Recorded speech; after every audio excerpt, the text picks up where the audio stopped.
Hi everyone, my name is Chen. I can't believe I'm following up on a presentation about slide design because I think I broke every single one of those rules, especially the first rule.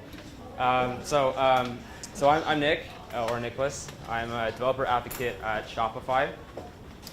My talk today is going to be focusing around a framework that we implemented at Shopify that has helped us to start to monetize our developer community and to really turn it into a source of revenue and growth for Shopify. So a little bit about me. I have been at Shopify for about a year and a half on the Shopify apps team. Back then, I would think I was around the 800th employee, and now we have well over 3,000. Previously, prior to Shopify, I worked at Microsoft for a short little while. I was a developer before that, and then I also worked as a patent agent for a while in between. And I also now help to run my own Shopify store, which is called Instant Pot. So since joining Shopify, I focus largely on our billing experiences and implementing a new set of billing APIs, which basically allow app developers that integrate with Shopify to start charging our merchants for the use of apps using the Shopify platform. I also help a lot of our app developers to monetize their apps and what sort of strategy they should pursue on our platform so that we can provide our merchants with the best billing experiences when they're using Shopify apps. So before I begin, I do want to talk a little bit about Shopify because I don't think we have a big presence in Asia. And also kind of highlight some things in our developer program. So hopefully you can draw some parallels between what we've done and something that you may be looking at doing in the near future. So Shopify is about 10-year-old commerce company. We have about 400,000 merchants all over the world. We mainly help them to sell online, but we also do some in-store retail experiences. And also we help our merchants sell on other, we call sales channels, so they can sell on marketplaces like on Facebook or on Amazon. The company is headquartered in Ottawa, in Canada. We have offices in mostly the eastern side of Canada. We have one in San Francisco. We have one in Germany and Latvia, and most recently we are starting a new office in Japan so we can grow our Asian presence. So our developer program and developer advocacy at Shopify is, I think, a little bit different than the traditional developer advocacy that exists in the industry. So we have developer advocates for app developers. These app developers make integrations with Shopify, and it allows them to sell their integration using one-time fees or recurring monthly fees. We also have theme developer advocates, which and themes are a way for merchants to quickly get set up with their store using a template. So these theme developers, we have about 100 theme developers, and these advocates work with our theme developers to get set up and also start selling their themes in our marketplace. And then lastly, we have about 11,000 partners in our ecosystem, and these partners help Shopify merchants get set up with their online store. They help them get set up with using apps and get integrated, and also helping them to become successful entrepreneurs on Shopify. So the framework that I want to talk about, it consists of 5 steps, and it's sort of the framework that we use for a lot of different areas, but I wanted to focus it on monetization here. I think it's worth noting that this framework is not really set in stone. It's very flexible, and you can adapt it to many different areas. The first step in this framework is you really have to identify what you do, and then only after that should you really start considering working with your developer community. Secondly, you need to be able to find the right balance between what you value as a company, what you want your ecosystem to bring, and what sort of value you want them to have, and what sort of values you want them to embody. The traditional developer community advocacy work happens in step 3, where you're working to perpetuate these value outwards to your community and to your customers as well. And then you want to formalize a lot of these processes, automate it, and measure it using some metrics that you may want to identify and validate against. And then lastly, you can repeat this process for different cycles that you work through and different priorities you may have with different projects. So the most important step to do, and I think I broke the first rule of the slides in this one. So most importantly, you need to know what you do. So here you want to figure out your core competencies. What is it that you can do really well? What is it that you can do quickly? And also help to identify what you want your developer community to be doing for you. You don't need to be doing everything. You really shouldn't be doing everything. But you want to have a somewhat narrow focus so that you can prevent yourself from overextending and working in other areas that aren't your main area of focus. So at Shopify, we apply a principle or variation of the Pareto principle where basically we produce the products that our merchants want 80% of the time, and then the remaining 20% of the time, we actually let our developer community handle that for us. So by us being somewhat transparent about this, I think it's easy for our developer community to monetize this space, to be very creative, and come up with some very innovative solutions that we don't really want to handle. And that doesn't mean that they also can't compete with us on the remaining 80%. It just means that that's an area of strategic focus. So this variation of the Pareto principle also helps us to figure out our own roadmap. What is it that we want to do? What our merchants have identified as important for us to do? And also how we can deliver the best solution with our partners in the ecosystem. So as I adapted this for our billing mechanism, one of the things that we started to do a couple years ago was to introduce the concept of having these billing APIs so that basically an app developer can start tying in their monthly subscription fees with the regular Shopify invoice so that merchants don't have to worry about taking out their credit card and paying Shopify and paying company A and paying company B for wherever integrations they want to have. This was what we deemed to be the most efficient way, most effective way to build trust not only among our community, but also with our merchants.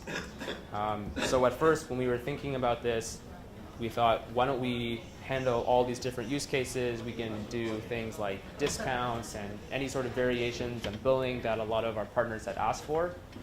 But we decided to really slow it down and just handle simple usages of one-time fees and a 30-day billing cycle.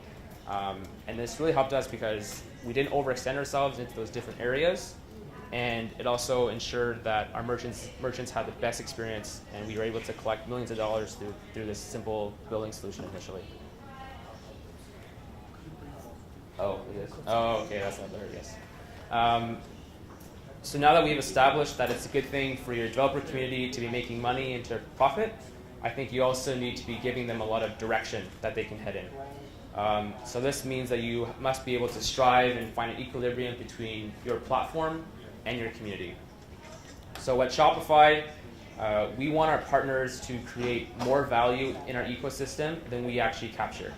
So last year was the first time that we actually lived up to this goal, where our ecosystem generated 1.5 times the revenue that Shopify generated itself. This core tenet for us meant that the more money the ecosystem makes, the more money that we, Shopify, were going to make as well. And I think this really contributed towards having a fair ecosystem with more friendly revenue share, and this has also helped us to attract more and more developers onto our platform. So finding the balance is not just about revenue, but it's also about what sort of culture you want to build between your customers and your developers. So as you maybe start to think about what sort of culture you want to have, I think it's important to be very opinionated about this, so you can really determine what sort of future you want to see in your community. So another heuristic that we use at Shopify and that we like to operate by is that we always put our customers first, and then our developers, and then our platform. So if you don't earn and maintain the trust of your customers, then it doesn't really matter how your developers feel. Without any customers, then the developers have no one to build for, and without any developers, then your platform doesn't really exist either. So we always strive to solve the customer problem first before we move on to any other area. And as developer advocates at Shopify, we actually really work to solve the customer problem first, like I said. And the best way to keep our developers happy is actually to make our merchants happier with the experiences of using apps. So we always consider them to be our main customers. but it's still a very continuous work in progress for us. But I think that we have established this culture in our ecosystem, which helps our merchants better understand what role Shopify plays in their business and also what role our developers play in their business. So equally important is that you need to be able to communicate your value outwards, and that you need to align these values between your customers, your developers, and also to ensure that your customers and developers themselves are also aligned. So this basically ensures that the work you do and the first two steps of this framework are validated. When we first started with this monetization strategy, we actually worked directly with partners on a one-to-one basis. And it wasn't actually until the spring of 2016 that we had our very first developer conference called Shopify Unite, where we engaged with our community and perpetuated these values outwards. So at this conference, we explained to our app developers why it was so important for them to adopt our building practices and how it was mutually beneficial to them and how they're going to really improve their bottom line by doing so. And I think this was a really effective way for us to align these values between ourselves and our developers. So at step 4, as you're starting to develop a developer community and also starting to monetize it a little bit, I think it's important to almost take a step back and really assess and see how things are working. So instead of just getting shit done like I wrote earlier, now that you have a working model and a process that keeps your developers engaged, you also need to start investing in the platform to ensure that you have solid technological and operational foundations. It's always exciting to keep on building the next thing, but without the base and trying to automate as many processes as possible, you're going to be able to be unable to scale. So you also need to be able to measure what you've done. So for us, is revenue growing in our ecosystem? Are we seeing more and more merchants installing apps, and are they installing more apps themselves? How many developers have been signing up for a mailing list and attending a lot of the events that we host? These are all sort of the things that we wanted to track and ensure that we were hitting specific goals, and for some of them we weren't, so we actually went back to one of the earlier steps in this framework. As we started to measure this for our building platform, we became more and more data hungry.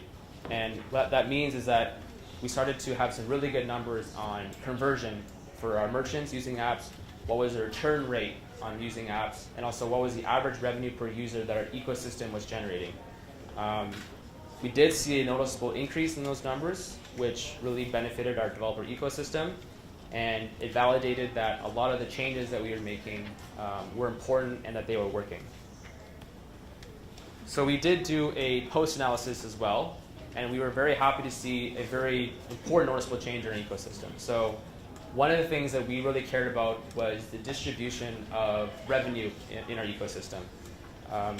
This tells us whether we're doing a good job of community development and if there were opportunities that new developers can take on. So with a more evenly distributed revenue or income stream, this tells us that the smaller or newer entrants to our ecosystem, they were able to break into the market, and by following some of the guidelines and principles that we have provided, they are able to gain exposure and really profit from that.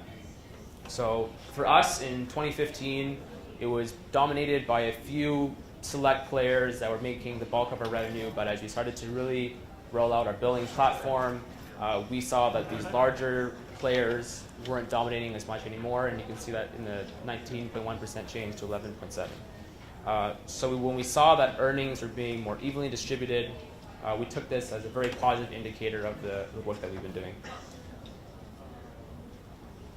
So once you have this in place, you can continue to cycle over this for different priorities. In general, for us, we use this as for our apps platform for the past 3 years. We also use this framework as we were developing our APIs on a monthly basis, or monthly cycle.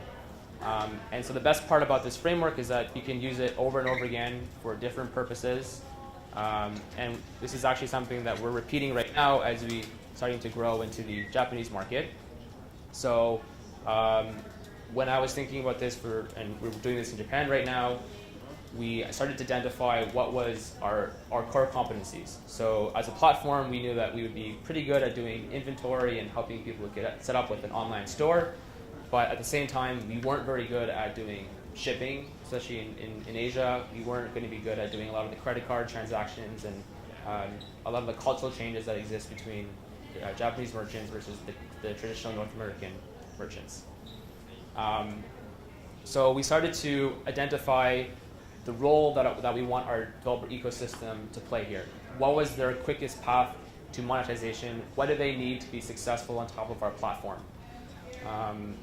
So this was what I identified. So like I said, it's the shipping and the localization for language and also for credit card processing. So now I think we are in a good state where we are identified some core partners to work with. And as we are starting to scale this, we're going to start to measure some of the key metrics that we wanted to track. Are we really gaining more merchants? And for the merchants that we do have, are they generating more revenue? What sort of revenue is our developer ecosystem making? And then is this going to help us to attract more and more developers to our platform? So as we work on this framework and continue to iterate over it, we will essentially be replicating a lot of it as we are considering expansion into Southeast Asia, notably India, and also as we have pretty aggressive plans to expand into the European market as well. So for us, the changes we made to our billing platform has really helped us in many ways. Over the past 18 months, we've seen a 3.5 times increase in the amount of payouts that we give to our developer community. And despite that, we only have 1.5 times increase in the number of merchants and a 1.5 times increase in the number of apps that are available in our app store. So we actually fully expect that this number is going to increase by 7 times by the end of this year compared to an equivalent 2-year period.